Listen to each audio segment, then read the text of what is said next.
BetaFPV Metor65. So this little quad is what you'd say in the tiny whoop category. It is 65 millimeters and very, very small. Compared to an Emax Tiny Hawk, you can see it is definitely a bit smaller on the scale, perfect for indoor flying. What you get with the quad is very simple. You get this nice little box that has a foam cutout for it. I believe there was an instruction manual and a few other bits and bobs in here, but I think I lost those. You definitely did get this nice little injection molded plastic piece here that lets you adjust the camera angle. So the one in here, I forget what angle it is, but you can swap this in to change that to get more or less angle depending on how fast you want to fly, which is very nice. Looking at the quad itself, we have the GemFan little tri-blades here for the motors. They are 0802 22,000 kV. This is the 22,000 kV version, and I'll talk about that a bunch during this video and why I'm actually going to recommend not this version but the 19.5 thousand, but we'll talk about that more. And then in the inside you just have a pretty much a generic little FPV camera and their little flight controller board here, which is the ESC and flight controller built in. The motors are all plug and play, which is very nice. If you have to swap one, it'll just be 3 screws to take out the motor, unplug it, and plug the new one in.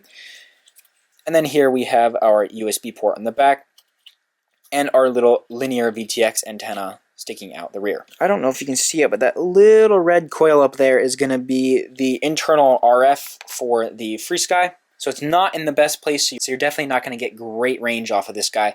However, I do believe they offer a bunch of different receiver options like FreeSky, FlySky, Jumper, and I think also Crossfire, which adds the price of the receiver that you're adding. And for the Crossfire, it does come with the new little Immortal T, the mini version, which is quite cute.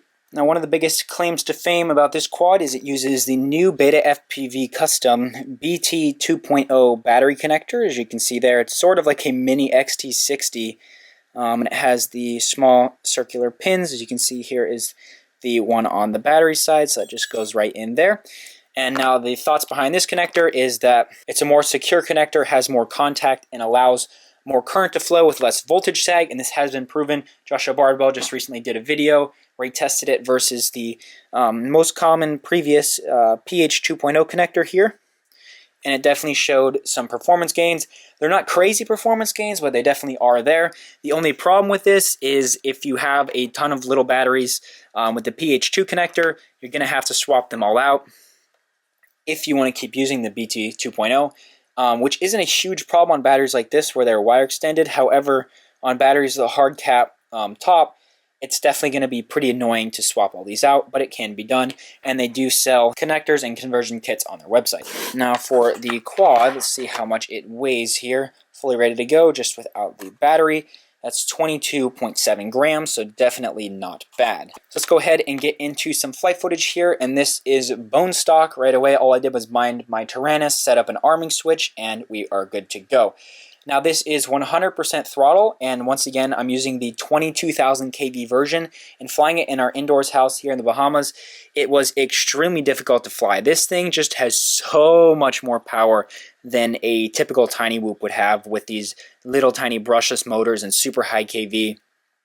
It was pretty insane. It felt like I was flying a 2S micro quad, just how zippy this thing was. And unfortunately, because of this, the battery life was definitely suffering. I was getting 2 minutes or under flying the little 300 milliamp battery that they include. So I went ahead and I think I either cut it to 60% or 70% in the Betaflight throttle cut. And once I changed it to that, flying it indoors was much, much more enjoyable. It was still very, very fast, and I was flying it in angle mode, so it's definitely limited there, but it was much, much easier, especially flying low to the ground, because throttle management before was just a nightmare. Mentioned earlier, I think the 19.5 thousand kV version of this is definitely a lot better option, because I don't think you're really gaining anything with a 22,000 kV.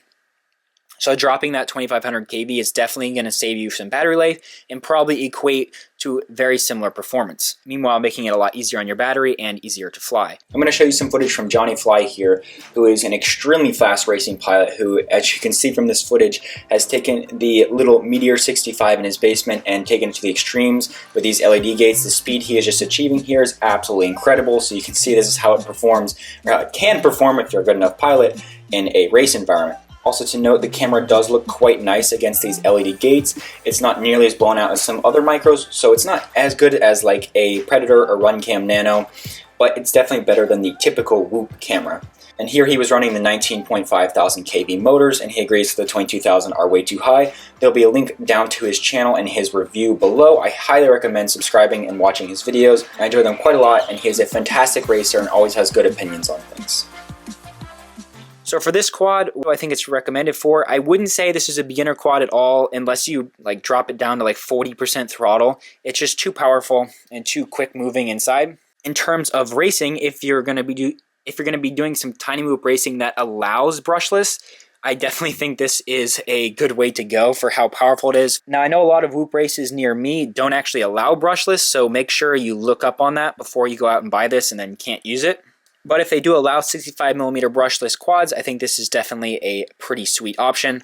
In terms of durability, I did not have any brakes, and I smashed this thing into a bunch of stuff, so the frame is pretty durable. It's not crazy. I mean, you know, it's just a 22-gram quad.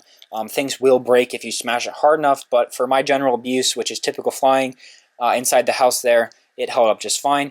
The camera is not great, you know, it's just one of those little nano cameras, but it's passable. The VTX signal was fine, recording it on my SkyZone goggles, and the only thing other bad that I had to talk about was the GemFan props. I'm not sure if it's the motor shaft or the props themselves.